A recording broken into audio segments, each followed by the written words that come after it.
안녕하세요. 행복강아지입니다. 오늘은 전편에 이어서 2층과 야외정원에서 진행 중인 기획전시 지나가는 자리 조숙진을 해설하려고 다시 남서울미술관에 왔습니다. 입장료는 무료고 정기 휴관일도 없답니다. 다른 기본 정보들은 권진규 상설조실 편을 참고하시면 좋겠고요. 그러면 기획전시 속으로 출발! 첫 번째 섹션은 프롤로그입니다. 조숙진 작가님은 목격자의 존재를 풀어서 나타냈는데요. 관람자는 이곳으로부터 목격자의 시선을 따라가게 됩니다. 나중에 야외정원이나 복도에서 소리가 날 텐데 그것도 목격자를 소리로 풀어서 나타낸 작품의 일부랍니다. 야외정원 우측을 보세요. 나무들이 함께 모여있거나 모여드는 것 같죠? 작가는 나무를 인간을 지켜보는 존재인 목격자로 자주 상상해왔어요. 목격자인 나무들이 둥글게 모이는 모습이 뭔가 힘들 때 위로를 받는 사람과 비슷하다는 생각도 들었답니다. 다음은 좌측을 보세요. 풍선들이 철창 안에 갇혀있는 것 같지만 자세히 보시면 이건 풍선이 아닌 폐어구들입니다. 폐어구들이 쌓이고 쌓여 결국 한 목격자가 되는 모습을 작가는 포착하였어요. 여러분도 폐어구가 되어 철장 속에 들어가 목격자가 되었다고 생각해보세요. 그리고 그 눈으로 관람자를 바라보세요. 폐어구들에게 여러분은 어떤 존재일까요? 기획전시실은 2층에 있는데요. 올라가자마자 아주 멋진 것을 보게 되실 겁니다. 올라오시면 제일 먼저 나무들이 보이는데요. 이것은 단순한 나무가 아닌 우리를 예전부터 지켜보고 있는 목격자입니다. 나무는 우리보다 오래 있었고 앞으로도 오래 있을 것입니다. 작가는 그렇게 오랜 세월 동안 우리를 지켜보는 나무를 목격자라고 생각하였습니다. 나무 사이에 숨거나 나무 옆으로 지나가 보세요. 나무는 언제나 말과 생각 없이 여러분을 지켜보고 있답니다. 나무에 다가가 나무의 숨결을 느껴보는 것도 좋겠네요. 파트 1은 존재와 비존재입니다. 조숙진 작가님은 죽음에 대해 많이 생각하였고 그것을 예술 세계에 넣었습니다. 하지만 조숙진 작가님은 죽음을 단순히 소멸로 인식하지 않았습니다. 그는 죽음을 생명이 시작되는 자리이자 또 다른 가능성이라 생각합니다. 작가님은 이번 파트의 작품들을 통해 관람자에게 존재와 부재의 의미를 묻고 있습니다. 조숙진 작가님은 해외로 유명해지면서 설치 작업을 많이 하였습니다. 이 작품은 앞으로의 설치 작업이 드러날 조숙진 작가님의 드로잉이고요. 그리고 나무들을 보세요. 나무들이 위로 올라가고 있죠? 이는 생명이 부재에서 존재로 건너는 순간을 나타낸 것이기도 합니다. 그리고 이런 드로잉은 조숙진 작가님의 설치 작업에 주요한 영감을 주었습니다. 위 작품이 어떤 재료로 만들어졌는지 아시나요? 바로 버려진 와인 거치대를 이용했습니다. 위 작품은 쓰임이 많은 구멍들 사이에 나뭇가지를 넣어 생명과 부재의 의미를 탐구하였습니다. 와인 받침에서 나무는 힘차게 나오고 있습니다. 이는 나무가 가진 힘을 표현하려던 작가의 의도 중 하나였습니다. 액자엔 원래 작품이 걸려 있어야 합니다. 하지만 위 작품에는 그림 없는 액자가 천장에 걸려 있습니다. 위 작품에서 사용된 액자들은 모두 뉴욕과 서울에서 수집된 액자들인데요. 관람객인 여러분은 이 액자 속을 지나다니며 존재와 비존재의 차이에 대해 깊이 상유하는 시간을 갖게 됩니다. 그리고 그림 없는 액자들은 부재가 결코 부정적인 것이 아니라는 것을 이야기하기도 합니다. 액자 안에 들어가 부재가 존재가 되는 순간을 느껴보시는 것도 좋겠습니다. 멀리서 보면 아무것도 없는 것 같지만 가까이 가면 무언가가 있는 경험을 해보셨나요? 조숙진 작가님도 똑같은 경험을 하시고 이 작품을 제작하였습니다. 여러분도 멀리서는 밑에 있는 삼나무 오브제를 자세히 보실 수 없습니다. 하지만 여러분이 단석에 올라 아래를 내려다볼 때 비로소 작은 것들을 보실 수 있습니다. 작은 것들을 자세히 볼 수 있을 때 우리의 자아가 만들어진다고 작품은 말하고 있습니다. 이제 파트 2로 넘어가게 되는데요. 파트 2는 공간 사이입니다. 이 파트는 작가님이 작업을 하시던 공간이라는 주제를 작품으로 풀어냅니다. 작가님은 또 공간의 의미를 탐구하기 위해 합판이라는 재료를 많이 사용하였는데요. 처음엔 캔버스를 대체하여 사용됐지만 나중엔 작가님의 독창적인 방식이 되었습니다. 이 파트의 작품들을 보시면서 공간들의 의미를 깊이 사유해 보시는 시간이 되었으면 좋겠습니다. 여러분은 저 너머의 세계를 궁금해 보신 적이 있나요? 이 작품의 제목 또한 저 너머입니다. 그냥 나무를 깎아놓은 것 같지만 나무 위에 채식된 유체를 통해 회화적 느낌도 나타납니다. 이처럼 조숙진 작가는 조각과 회화의 관계를 모호하게 하여 저 너머의 세계를 표현하였습니다.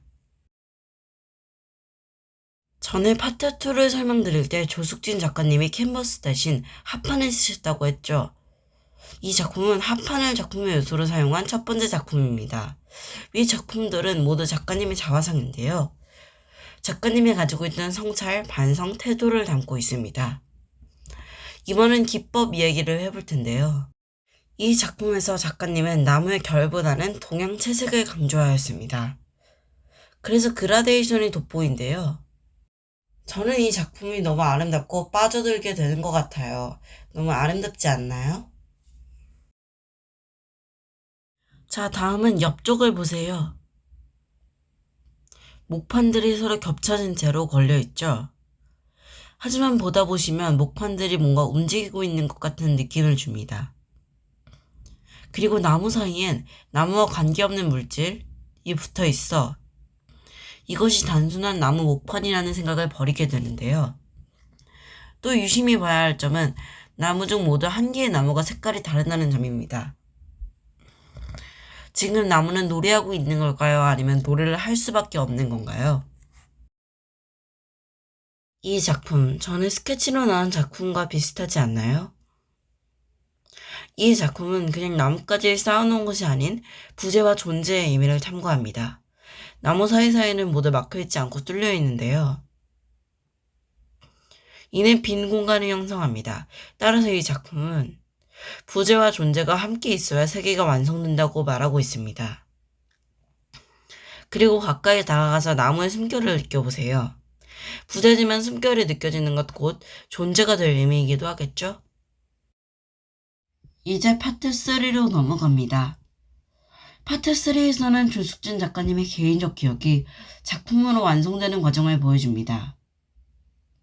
그리고 그 과정들을 통해 끊임없이 생성되고 소멸되는 만물의 이치를 나타냅니다. 그리고 조숙진 작가님은 스케치 작품도 많이 만드셨는데요. 이는 조숙진 작가님의 예술 세계를 들여다볼 수 있습니다.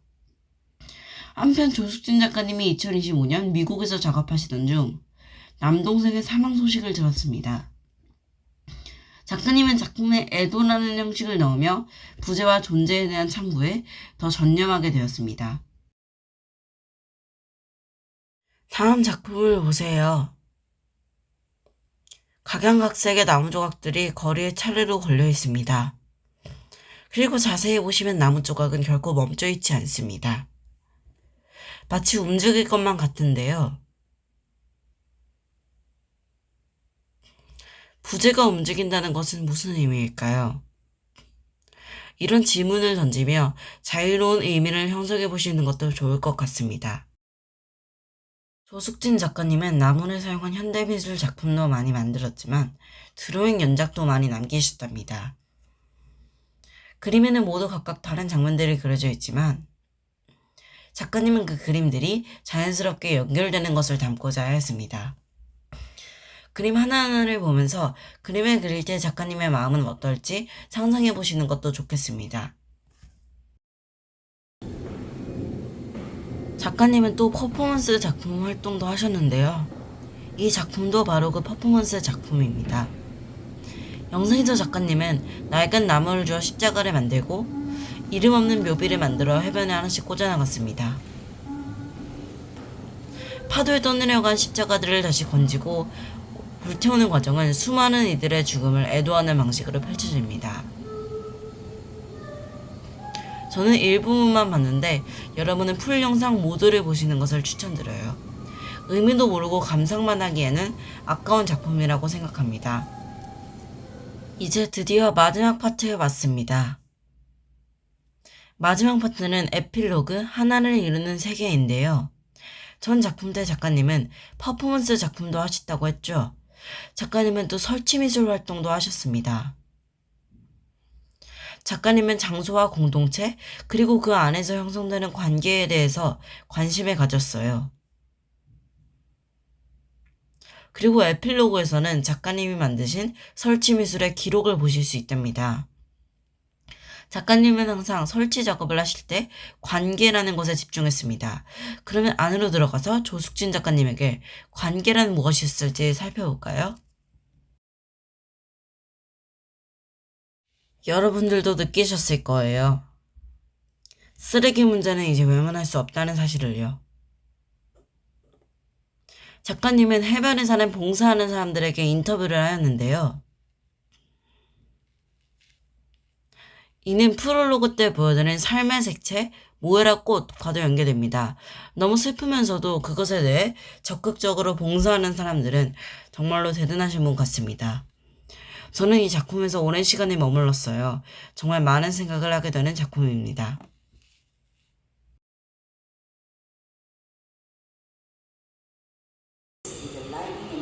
그 다음은 작가님의 설치미술 작업에 대한 영상입니다. 이 프로젝트는 2017년 작가님이 중앙아메리카를 돌며 진행해온 프로젝트인데요.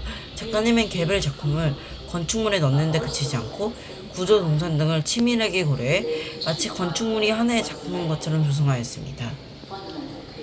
만들어진 건축 작품은 예술적 차원을 넘어 사회의 방을 만들었습니다.